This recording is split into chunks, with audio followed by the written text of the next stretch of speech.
और आइए शुरू करते हैं न्यूज पथ पर सफर। सबसे पहले आपको दिखाते हैं ऐसी तस्वीरें जिनका जिक्र सरे रहा है। ये तस्वीरें सुर्खियों में भी है और सोशल मीडिया पर भी है। इनसे आपका बाखबर होना बेहद जरूरी है क्योंकि चौराहे पर इन्हीं की चर्चा है और चर्चा बुजुर्ग पेड़ों को पेंशन मिलने की भी है।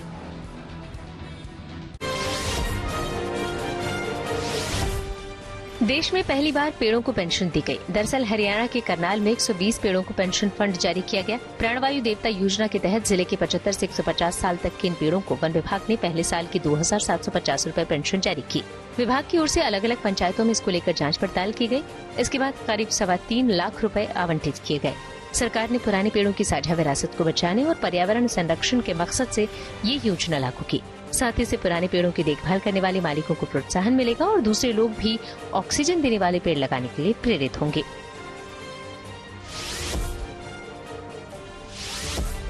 यूपी के मेरठ में एक बस ड्राइवर की बेटी सुर्खियों में आ गई। दरअसल श्रुति सिंह का चयन एयरफोर्स में फ्लाइंग ऑफिसर के पद पर हुआ है। उन्होंने एयरफोर्स कॉमन एडमिशन टेस्ट में पूरे देश में दूसरी रैंक हासिल की।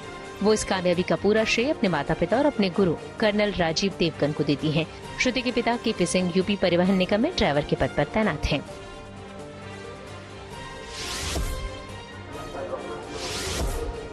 महाराष्ट्र के शिरडी पहुंचे 100 से ज्यादा विदेशी श्रद्धालुओं ने साईं बाबा मंदिर में दर्शन किए। इस दौरान उन्होंने बाबा के दर पर मत्था टेका और आशीर्वाद लिया।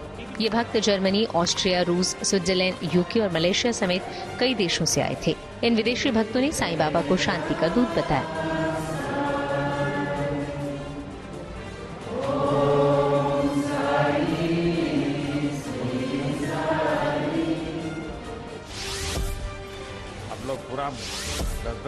प्रधानमंत्री दफ्तर ने पीएम मोदी और टीम इंडिया के खिलाड़ियों की मुलाकात का एक वीडियो जारी किया। दरअसल अहमदाबाद में वर्ल्ड कप मुकाबले के बाद पीएम ड्रेसिंग रूम पहुंचे थे, जहां उन्होंने सभी खिलाड़ियों का हौसला बढ़ाया।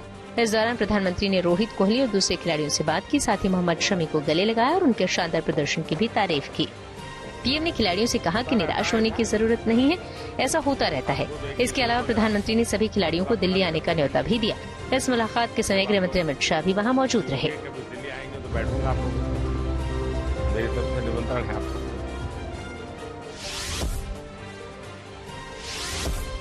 अमेरिका में एक विमान पानी में तैरता नजर आया। दरअसल नौसेना का ये विमान हवाई इलाके में रनवे से फिसलकर पानी में चला गया। इस दौरान उसमें 9 लोग सवार थे। हालांकि राहत की बात ये रही कि इस हादसे में कोई बड़ा नुकसान नहीं हुआ। इस विमान का नाम बोइंग P-8A है। इसका काम समुद्री सीमा की निगरानी करना है। कहा जा रहा है कि जब यह हादसा हुआ तो उस दौरान वहाँ विजिबिलिटी काफी कम थी। जिंदगी का सफर सुहाना हो, इसके लिए सावधान रहना जरूरी है। रोजमर्रा के आपाधापी में कुछ देर बैठकर सोचना समझना भी जरूरी है कि आपके आसपास क्या हो रहा है और जो कुछ हो रहा है उससे हमारी जिंदगी, हमारा परिवार कैसे प्रभावित हो सकता है। इसलिए हॉर्न बजाकर बाखबर करने वाली खबर जरूरी होती है। और आज की ये खबर हम सबकी जिंदगी से जुड़ी है। देश में कोविड महामारी के कारण हजारों लोगों को अपनी जान गंवानी पड़ी थी, जिसके कारण लोगों को इस वायरस से बचाव के लिए वैक्सीन दी गई थी। हालांकि कोविड वैक्सीन देने के बाद भी कुछ लोगों की जान गई, जिसके बाद ये आशंका जताई गई कि कहीं कोविड वैक्सीन की वजह से तो ये मौतें नहीं हुई। लेकिन अब एक नई स्टडी में इन आशंकाओं को खारिज कर दिया गया है।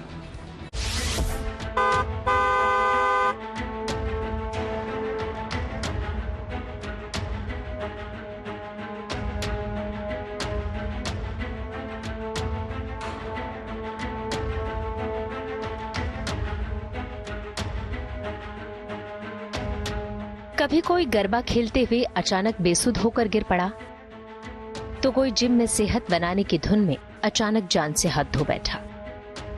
पिछले 2 वर्षों में ऐसे कई वाकये सामने आए जिनमें सेहतमंद दिखने वाले नौजवानों की मौत एक पहेली बनकर रह गई।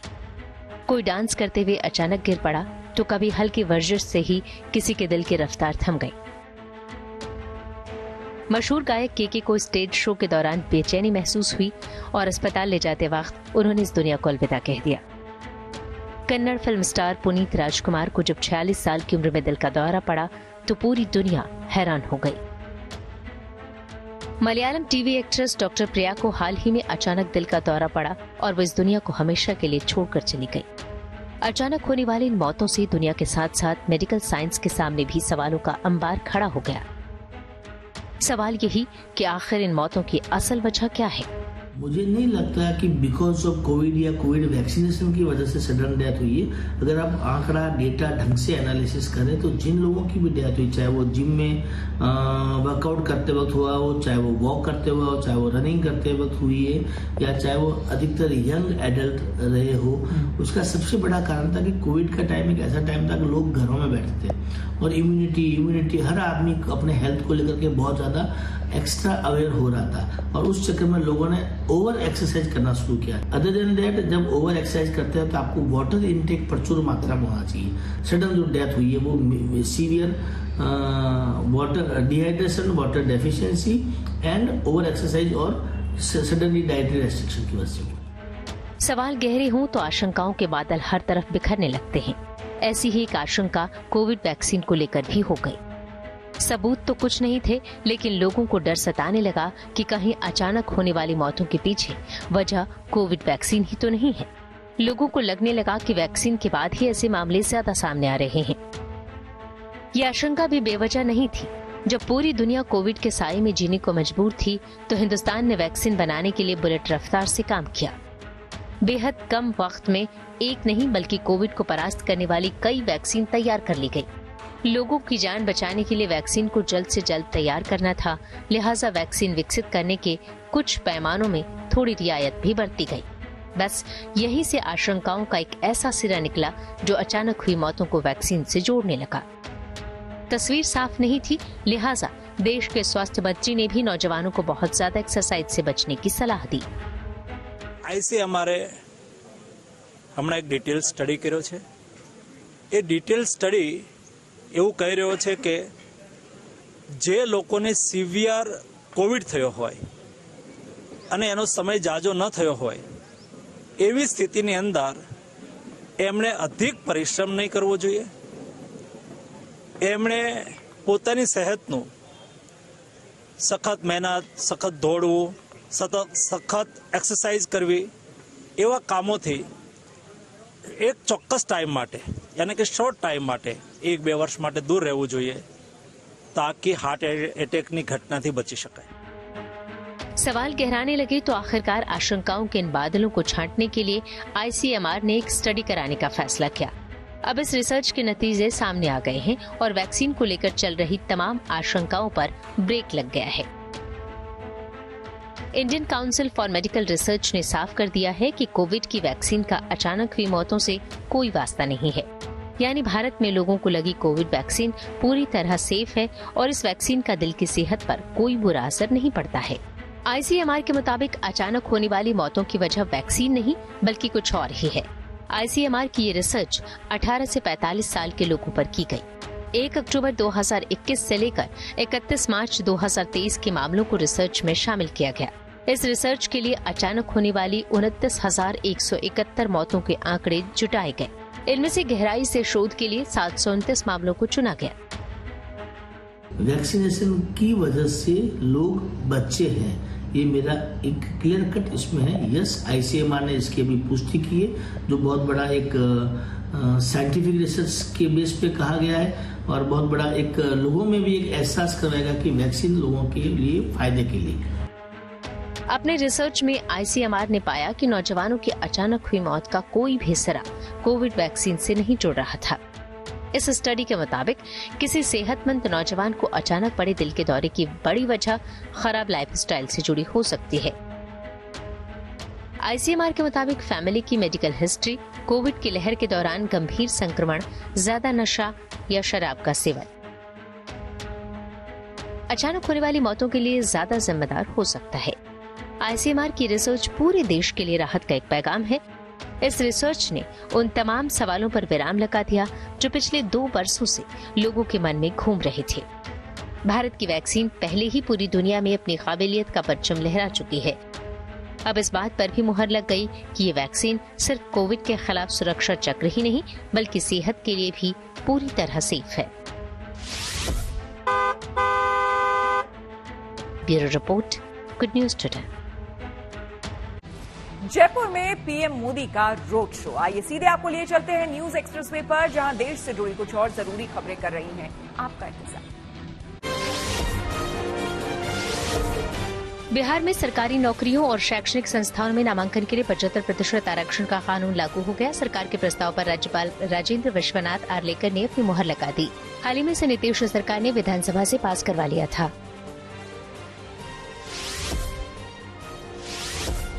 ईडी ने राहुल गांधी और सोनिया गांधी को बड़ा झटका दिया। उसने यंग इंडिया की कुल 751 करोड़ रुपए की संपत्ति को जब्त कर लिया। ये कार्रवाई मनी लॉन्ड्रिंग के आरोपों पर की गई। टीम इंडिया के पूर्व कप्तान सौरव गांगुली को पश्चिम बंगाल का ब्रांड एम्बेसडर बनाया गया। सीएम ममता बनर्जी ने इसका ऐलान किया। ममता ने कहा कि वो एक बहुत लोकप्रिय हस्ती हैं और वो युवा पीढ़ी के लिए एक बहुत अच्छे तरीके से काम कर सकते हैं। सीएम ने ये बातें बंगाल ग्लोबल बिजनेस समिट के दौरान कही।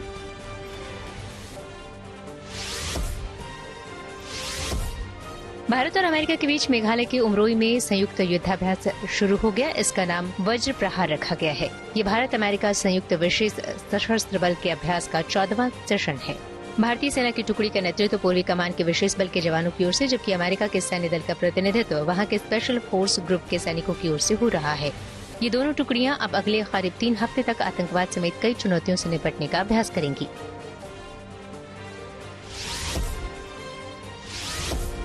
उत्तराखंड के उत्तरकाशी में जारी बचाव अभियान के बीच रेस्क्यू टीम ने दावा किया है कि अगले 30 से 40 घंटों में बड़ी खुशखबरी मिलेगी। इस बीच टनल में फंसे मजदूरों की उनके परिजनों से बात करवाई गई। इस टनल में 8 राज्यों के 41 मजदूर फंसे हुए हैं। दिल्ली सरकार के जल विभाग में मंत्री आतिशी ने राजधानी में पानी की किल्लत होने के संकेत दिए। आतिशी ने आरोप लगाया कि अगस्त महीने से जल बोर्ड के फंड बंद हैं।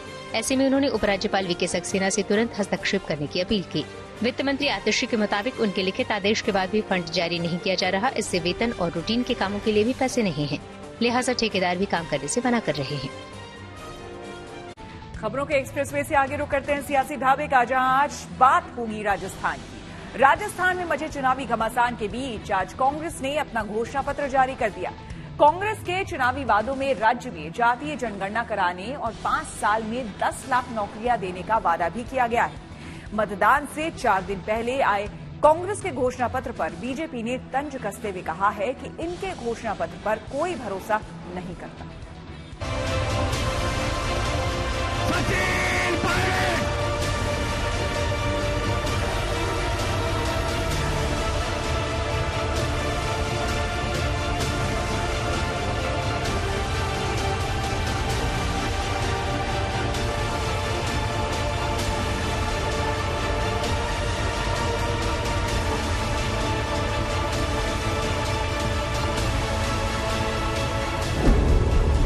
राजस्थान की सत्ता पर काबिज होने के लिए बीजेपी और कांग्रेस ने पूरा जोर लगा दिया है। राज्य में विधानसभा चुनाव के लिए वोटिंग से महज 4 दिन पहले सत्ताधारी कांग्रेस ने अपना घोषणा पत्र जारी किया। इस घोषणा पत्र के जरिए कांग्रेस ने राजस्थान की जनता से कई नए वादे किए। राजस्थान कांग्रेस का घोषणा पत्र, राज्य में जातीय जनगणना करवाई जाएगी, जिसके बाद आबादी के हिसाब से अल्पसंख्यकों को आरक्षण मिलेगा। चिरंजीवी स्वास्थ्य बीमा योजना के तहत सालाना राशि 25 लाख से 50 लाख होगी। 10 लाख नई नौकरियां दी जाएंगी। इनमें से 4 लाख सरकारी क्षेत्र में होंगी। छोटे व्यापारियों को 5 लाख तक का ब्याज मुक्त कर्ज मिलेगा। किसानों को 2 लाख तक का ब्याज मुक्त लोन और स्वामीनाथन कमीशन की सिफारिशों के मुताबिक एमएसपी दिया जाएगा। यही नहीं, इस घोषणा पत्र में कांग्रेस की ओर से राजस्थान की जनता को दी गई 7 गारंटी भी शामिल है, जिनकी घोषणा मुख्यमंत्री अशोक गहलोत पहले ही कर चुके हैं। तो हमारे जो वायदे हैं वो बिल्कुल अनुष्ठान लाने के लायक भी है और अनुष्ठान में हम लाए हैं। चाहे वो हमारे राज्य के हो, सेंट्रल गवर्नमेंट के हो, या कोई भी कार्यक्रम हमारा हो, उसमें हम जो वायदे करते हैं उसको निभाते हैं। कांग्रेस के मैनिफेस्टो पर कोई विश्वास नहीं करता। वो एक बात की गारंटी है, भ्रष्टाचार की गारंटी, अत्याचार की गारंटी, किसानों के तिरस्कार की गारंटी, महिलाओं के उत्पीड़न की गारंटी, यही कांग्रेस की गारंटी है। कांग्रेस से पहले बीजेपी भी राजस्थान की जनता से चुनावी वादे कर चुकी है। बीजेपी ने पिछले हफ्ते जो संकल्प पत्र जारी किया था, उसमें 5 साल में 2.5 लाख सरकारी नौकरी, 450 रुपए में रसोई गैस सिलेंडर, गरीब परिवार के विद्यार्थियों को सालाना भत्ता, हर संभाग में राजस्थान इंस्टीट्यूट ऑफ टेक्नोलॉजी, हर संभाग में Rajasthan institute of medical science, भ्रष्टाचार की जांच के लिए SIT का गठन, हर शहर में एंटी रोमियो फोर्स, 12वीं पास मेधावी छात्राओं को स्कूटी, बेटियों को 2 लाख रुपए का बॉन्ड देने जैसे वादे शामिल हैं। चुनावी वादों के बीच दोनों पार्टियों की चुनावी सभाओं में एक दूसरे पर तीखे हमले भी हो रहे हैं। मंगलवार को प्रधानमंत्री मोदी ने राजस्थान के करौली में चुनावी सभा की और कांग्रेस पर जमकर निशाना साधा। जादूगर को साफ साफ संदेशा दे रहा है। 3 दिसंबर जादूगर ही छू मंतर। 3 दिसंबर कांग्रेस ही छू मंतर। केंद्रीय गृह मंत्री अमित शाह ने भी अलवर की चुनावी सभा में अशोक गहलोत पर तीखा हमला बोला। इस दौरान उन्होंने लोगों से 2024 के चुनाव को ध्यान में रखते हुए वोट करने की अपील कर डाली। भैया गहलोत की सभा में मत जाना। लाल कपड़ा देखकर गहलोत जी सांड की तरह बिखर जाता है। मालूम है ऐसा क्यों होता है? मालूम है क्योंकि उनको लाल डायरी से डर लगता है। लाल डायरी से डर लगता है।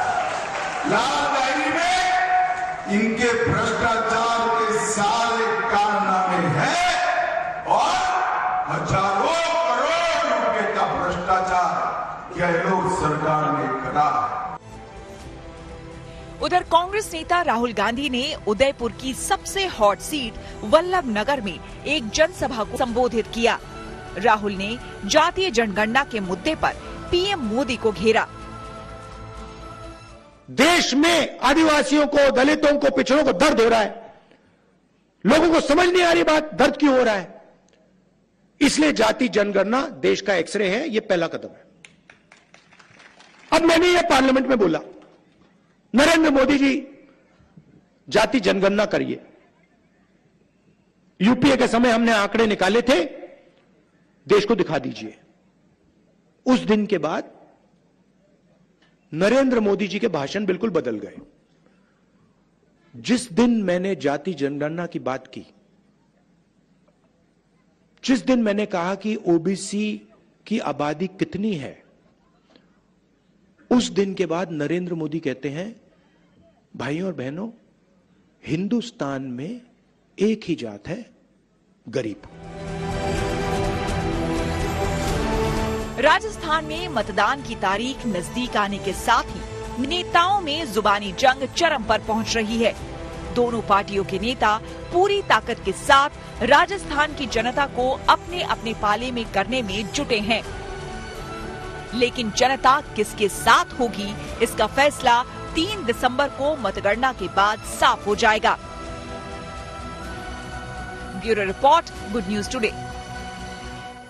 न्यूज पर आगे है धन बाजार, जहां शेयर बाजार से लेकर कारोबार तक की सभी अहम खबरें होती हैं और इसका सीधा रिश्ता आपकी आमदनी आपकी जेब से होता है। तो तेज रफ्तार खबरों के बीच ये जरूरी खबरें छूट न जाए, इसलिए सीधे आपको लिए चलते हैं धन बाजार।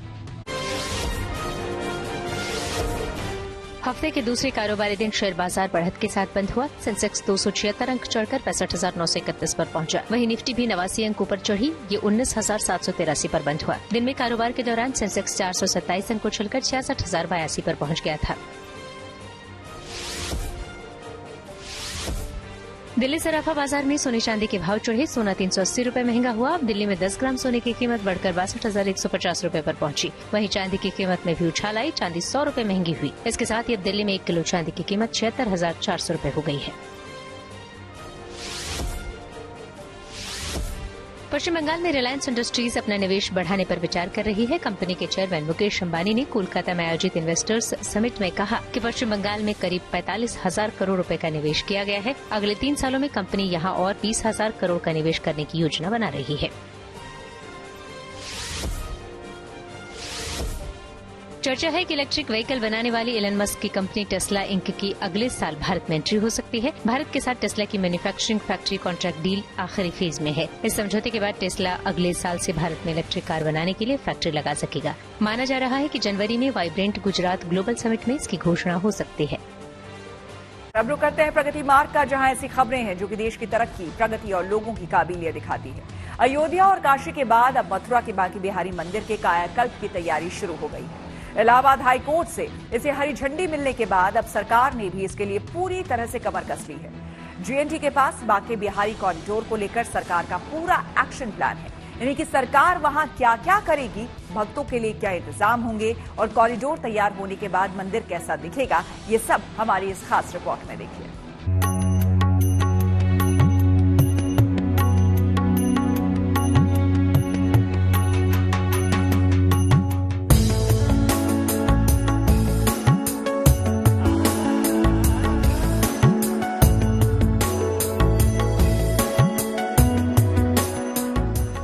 मथुरा के इस बांके बिहारी मंदिर का अब कायाकल्प होगा। कान्हा के भक्तों को अब इस तरह की भीड़ से जूझना नहीं पड़ेगा, क्योंकि अयोध्या और काशी के बाद अब मथुरा सजेगा।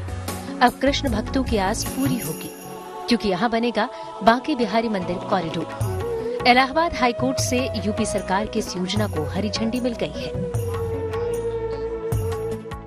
बांके बिहारी मंदिर के प्रस्तावित कॉरिडोर को हाई कोर्ट ने हरी झंडी दे दी है और सरकार से कहा है कि आप सभी स्थानीय लोगों व श्रद्धालुओं को व्यवस्था को ध्यान में रखते हुए कॉरिडोर बनाइए, जिससे किसी को असुविधा ना हो। बताया जाता है कि ये कॉरिडोर 11,000 वर्ग मीटर में बनाया जाएगा, जिसमें करीब 216 दुकानें व 110 घर गिराए जाएंगे। उसके बाद एक कॉरिडोर बनेगा।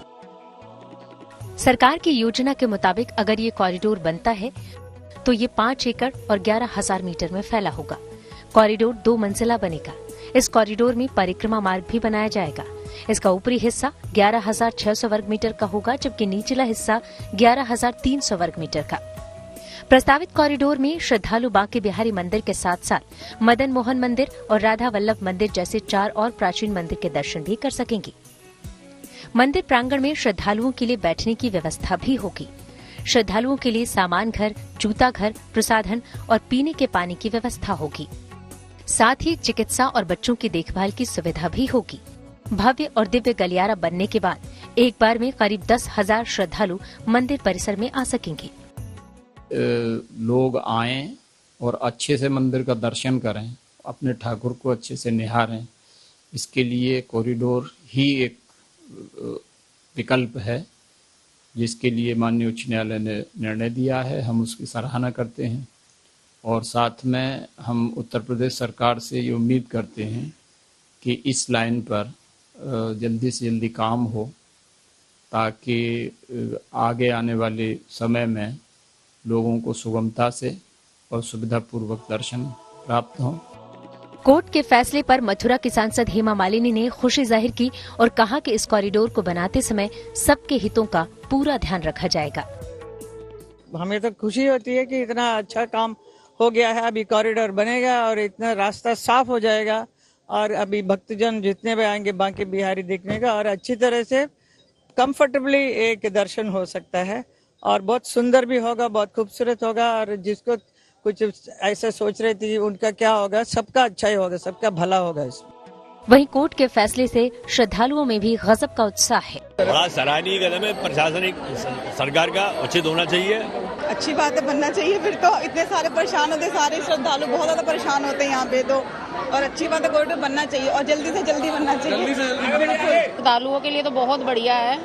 बस यही है कि ना, हाँ जो ये पुरानी हमारा प्रांगण है ये ना हटे बस, बाकी तो गलियां चौड़ी होंगी तो खूब बढ़िया ही है, सबके लिए अच्छा है। आज अच्छे से दर्शन हुए, बट फिर भी जो इतनी दूर से भक्त इतना मन लेके आते हैं तो उनको दर्शन अच्छे से मिलने चाहिए।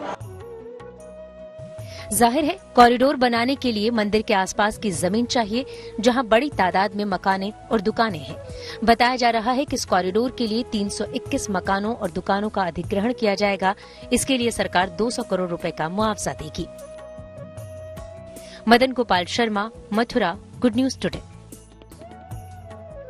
न्यूज पर के सफर में अब सोशल अड्डा का रुख करते हैं, जहां आज बात होगी कोटा सुसाइड मामलों की, जिसको लेकर सुप्रीम कोर्ट ने महत्वपूर्ण बात कही है। मेडिकल और इंजीनियरिंग कोर्स में दाखिले की तैयारी के लिए कोटा में सैकड़ों कोचिंग सेंटर खुले हैं, जहां देश भर से बड़ी संख्या में छात्र पढ़ने आते हैं। इस बीच कोटा में छात्रों के आत्महत्या करने के मामले भी बढ़े हैं, जिसको लेकर गंभीर सवाल खड़े हुए हैं। कोटा शहर में छात्रों के सुसाइड मामले में सुप्रीम कोर्ट ने बच्चों के माता पिता को जिम्मेदार ठहराया है। कोर्ट ने ये बात मुंबई के डॉक्टर अनिरुद्ध नारायण मालपानी की ओर से दाखिल जनहित याचिका पर सुनवाई के दौरान कही। इस याचिका में बच्चों की आत्महत्या के लिए कोचिंग सेंटर्स को जिम्मेदार ठहराते हुए उनके लिए स्टैंडर्ड तय करने के लिए कानून बनाने की मांग की गई थी। लेकिन सुप्रीम कोर्ट ने कोटा में सुसाइड मामलों को लेकर कोचिंग सेंटर्स पर लगाम लगाने से इनकार कर दिया। सुप्रीम कोर्ट ने कहा कि माता पिता अपने बच्चों से उनकी क्षमता से ज्यादा उम्मीद लगा लेते हैं, जिसके कारण बच्चे दबाव में आ जाते हैं और खुदकुशी जैसे कदम उठा लेते हैं। सुप्रीम कोर्ट ने कहा कि इसमें गलती बच्चों के माता पिता की है, कोचिंग संस्थानों की नहीं। कोटा में इस साल अब तक 24 छात्र सुसाइड कर चुके हैं। इन बच्चों की उम्र 14 से 16 साल के बीच की है। साफ है, कोटा में छात्रों के सुसाइड करने के मामले झकझोर देने वाले हैं। इस मामले में अब सुप्रीम कोर्ट की अहम टिप्पणी भी ये सोचने के लिए मजबूर करती है कि इसके लिए क्या वाकई माँ बाप ज्यादा जिम्मेदार हैं। इस मुद्दे पर हमने कुछ लोगों से बात की और उनकी राय जानी। फैसला आया सुप्रीम कोर्ट का, उसमें पेरेंट्स को जिम्मेदार ठहराया सुप्रीम कोर्ट ने कि कोचिंग संस्थानों वालों को जिम्मेदार नहीं बनाया जा सकता। कैसे देखते हैं आप? मैं इस बात से सहमत नहीं हूँ कि कोचिंग वालों को जिम्मेदार बनाया जा रहा है। ये पेरेंट्स की जिम्मेदारी होती है, बच्चों की डीलिंग ऐसे माहौल में करनी चाहिए कि बच्चा फ्रैंक रहे, फ्रेंडली रहे। किसी भी इंस्टीट्यूट को हम दोषी नहीं ठहरा सकते। मैं दूसरे की बात नहीं करूँगा। मेरे फैमिली वाले तो बोल रहे हैं कि जितनी मेहनत करनी है करो, बाकी ये टेंशन मत लो कि आगे क्या होगा क्या नहीं। कोई मेरे फैमिली मेरे ऊपर कोई प्रेशर वेशर ऐसा कुछ अभी मेरे ऊपर तो अभी तक कुछ नहीं हुआ। सबके पेरेंट्स सब सेम तो होते नहीं है। कोई पेरेंट्स से सब करते भी है कि भाई पढ़ो पढ़ो पढ़ो, दिन भर पेरेंट्स मतलब फोर्स भी करते रहते हैं। सबके पेरेंट्स सेम तो नहीं होते हैं। अब मेरे पेरेंट्स तो मेरे ऊपर ज़्यादा प्रेशर भी नहीं है। उन्होंने कहा तुम निकालो, फर्स्ट अटेम्प्ट है, अगर नहीं हुआ तो फिर से एक बार ट्राई करना। मेरे को पहले से मेरे पेरेंट्स बोल के रखे हैं, तो मुझे तो उतना ज़्यादा प्रेशर नहीं है। प्रेशर कोई देता नहीं है, बच्चा खुद लेता है, देता कोई नहीं है, लेता है। जब फीस ही इतनी महंगी है तो लेगा ही बच्चा। ये मेरी नज़र में या तो बच्चे का या तो इतनी फीस नहीं है कोचिंग की साइड से, हॉस्टल खर्च, ये खर्च, और हमारा अपना भी खर्च होता है। जब हम यहाँ पे रह रहे हैं अपना छोटे मोटे खर्च होते हैं। बच्चे को एक साल में 4 लाख रुपए का खर्च आना होता है। 4 और 4 8 4 12 बच्चे का 3 साल में नहीं निकल पाता। आपको ऐसे बच्चे मिल जाएंगे कोटा में जिनका 5 साल भी नहीं निकला, एग्जाम क्लियर नहीं कर पाते वो, तो वो बच्चा प्रेशर में आ जाता है। सिलेबस बहुत ज्यादा है तो बच्चा लोगों को लेने के लिए थोड़ा तकलीफ होता है। ये संस्थान की तरफ से, पेरेंट्स की तरफ से क्या प्रेशर? पेरेंट्स तो उसको हाई एम्बिशन है, जो मेरा बच्चा डॉक्टर बनेगा, मेरा बच्चा डॉक्टर बनेगा। अगर नहीं होगा तो आजकल तो इंडस्ट्री कुछ भी नहीं है। ये अच्छा प्रोस्पेक्ट का जॉब है। अगर एक बार मिल गया तो मैं सोच रहा हूँ मेरा बच्चा ठीक हो गया, उसका बाद हमारा कोई जिम्मेदारी नहीं होता है। नहीं तो हम जितना दिन जिंदा रहेगा बच्चा का प्रोस्पेक्ट के लिए सोचना पड़ेगा। आप क्या कहते हैं अपने बेटे को?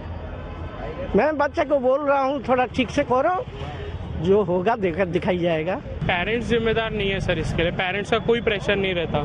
कोई कोचिंग इंस्टीट्यूट को सर जो ओवर कैपेसिटी पे चल रहे हैं, जो सर ये लोग ओवर कैपेसिटी पे चल रहे हैं, वो नहीं होना चाहिए सर। सर मेरे पर्सनली फैमिली में तो इतने प्रेशर नहीं है। कभी कभी ऐसे रहता है कि मम्मी बोल देती है कि हाँ थोड़ा सा पढ़ लेते अच्छा तो ज़्यादा अच्छा हो जाता, नहीं तो ऐसे सर अगर पढ़ोगे तो मार्क्स आएगा। और फैमिली का क्या रहता है सर, किसी का फैमिली कुछ बुरा नहीं चाहता, कोई अपने बेटे को या बेटी को मार्क्स से ऊपर वैल्यू नहीं करता है। तो फैमिली का प्रेशर बहुत कम है, वो रहता भी है तो कुछ टाइम तक रहता है, फिर पेरेंट्स खुद बाद में फ़ोन करके बोल देते हैं ठीक है बेटा कोई बात नहीं, बाद में वापस अच्छा हो जाएगा। मुश्किल में ओपन एआई कंपनी, जी हाँ, टेक्नोलॉजी से जुड़ी ऐसी ही हर एक जरूरी खबर को जानने समझने के लिए आपको लिए चलते हैं डिजिटल का लिए। डीआरडीओ और नौसेना ने स्वदेशी नेवल एंटीशिप मिसाइल का सफल टेस्ट किया। नौसेना ने इसका वीडियो भी जारी किया। ये टेस्ट सीकिंग 42 हेलीकॉप्टर के जरिए हुआ। नौसेना ने बताया कि ये मिसाइल टेक्नोलॉजी के क्षेत्र में भारत के आत्मनिर्भर बनने की ओर एक बड़ा कदम है। दुनिया में पहली बार पीजीआई चंडीगढ़ के डॉक्टरों ने एक ऐसी दवाई बनाने का दावा किया जो किसी इंसान के अंदर छोटे से भी छोटा ट्यूमर ढूंढ निकालने में मददगार साबित होगी। बताया गया कि ये दवाई पीजीआई चंडीगढ़ के अलावा दुनिया के किसी भी अस्पताल में उपलब्ध नहीं है। अब तक ऐसे ट्यूमर ढूंढने के लिए एमआरआई और दूसरी तकनीक का सहारा लिया जाता था। डॉक्टर के मुताबिक इस दवाई को इंजेक्शन के जरिए मरीज के शरीर में भेजा जाता है। दावा है कि ये दवाई वहीं जाकर काम करती है जहां पर छोटे से छोटा ट्यूमर होता है। बताया गया कि इस दवाई से अब तक 64 मरीजों का इलाज भी किया गया। इस मेडिसिन का पेटेंट भी हो चुका है।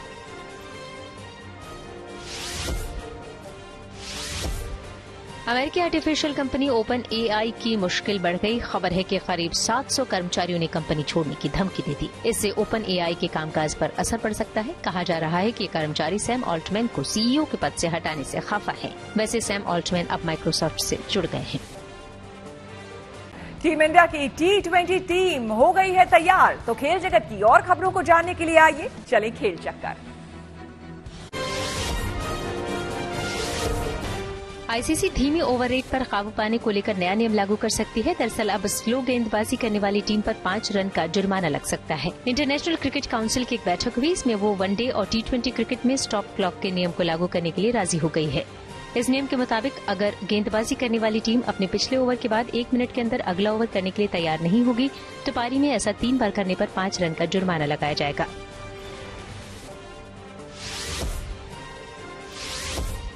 आईसीसी ने श्रीलंका क्रिकेट को बड़ी राहत दी। दरअसल उसकी टीम इंटरनेशनल मैच खेल सकेगी और आईसीसी इवेंट में भी हिस्सा ले पाएगी, लेकिन श्रीलंका से अंडर 19 वर्ल्ड कप की मेजबानी छीन ली गई है। अगले साल होने वाला ये टूर्नामेंट अब दक्षिण अफ्रीका में होगा। पिछले दिनों सरकार के दखल की वजह से आईसीसी ने श्रीलंका क्रिकेट बोर्ड को निलंबित कर दिया था।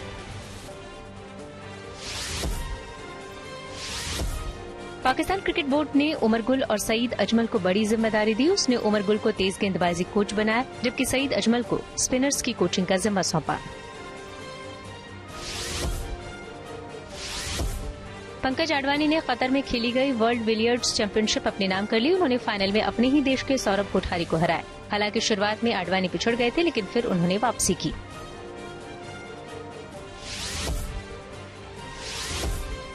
फुटबॉलर लियोनेल मेसी की ऐतिहासिक जर्सी नीलाम की जाएगी। ये वही जर्सी है जो उन्होंने फीफा फुटबॉल वर्ल्ड कप 2022 में पहनी थी और अपनी टीम को खिताबी जीत दिलवाने में अहम भूमिका निभाई थी। माना जा रहा है कि नीलामी के दौरान $1 करोड़ यानी भारतीय रुपयों के हिसाब से करीब 83 करोड़ रुपए में बिक सकती है। इसी के साथ न्यूज पथ में मेरे साथ फिलहाल इतना ही। देश दुनिया की तमाम पॉजिटिव खबरों के लिए देखते रहिए गुड न्यूज टुडे।